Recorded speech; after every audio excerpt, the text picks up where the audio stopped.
Hep, kita niyo ba yun? O siya, sige. Balikan natin. Ang nakikita niyo ngayon ay isang Ghost Rider. Ito yung mga motoristang bigla na lang sumusulpot sa iyong harapan paggabi.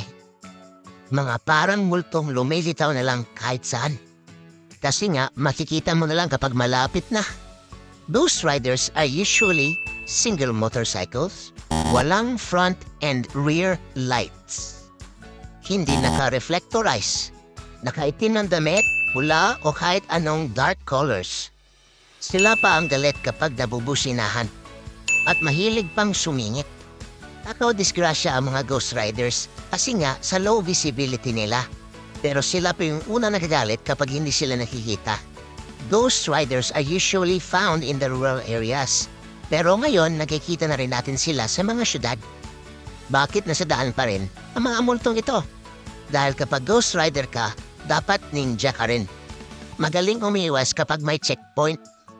Pero sana, bilang isang responsableng motorista, road safety is the number one priority. And safety begins with yourself. Huwag kang maging Ghost Rider.